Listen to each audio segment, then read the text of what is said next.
Hello everyone, কেমন আছো তোমরা সবাই? আশা করি সবাই ভালো আছো। আমার এই ছোট্ট ভিডিওতে তোমাদের অনেক অনেক ভালোবাসা।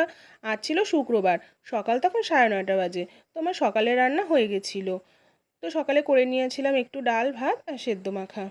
তো সকালেরটা করতে করতে দুপুরের বাজারও চলে এসেছিলো। তো দুপুরের বাজারে নিয়ে এসেছিলো একটু চিংড়ি মাছ আর ইলিশ মাছ।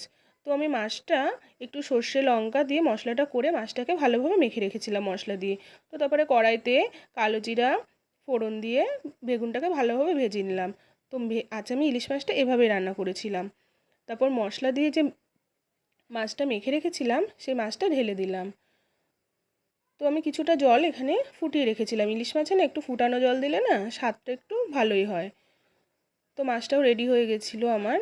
তো তারপরে আজ আমার ছেলে আমাকে ভিডিও করে দিয়েছে, যেহেতু কালা দিবস ছিল ওই স্কুলে যায়নি। আর যেহেতু স্কুল অফ ছিল তো আমার একটু ভিডিও করে দিয়েছিল।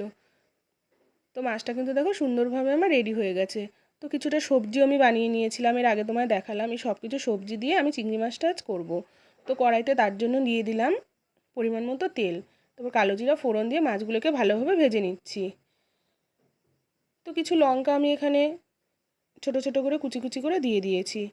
তো এই সবজি দিয়ে চিংড়ি মাছটা তোমরা বাড়িতে রান্না করে দেখবে, খুবই ভালো লাগবে খেতে। এতে দিয়েছিলাম কুমড়ো, পটল, আলু, যা যা সবজি থাকে তোমরা দিতে পারো। তো তারপরে রান্না শেষ করে চলে এসেছিলাম বাপের বাড়িতে। তো ওখানে টুকিটাকি একটু কাজ সেরে নিলাম। তারপরে চলে আসলাম পুজো দিতে। তো পুজো কমপ্লিট করে দুপুরের খাওয়া দাওয়া করতে বসে গেলাম। তো তারপরে ঘুম থেকে উঠে দেখো একদম দেখলাম সন্ধ্যা হয়ে গেছে। তো ছাদে চলে এসেছিলাম সন্ধ্যা পুজো করতে। আমার এই ছোট্ট মিনি ব্লগটি কেমন লাগলো অবশ্যই জানাবে।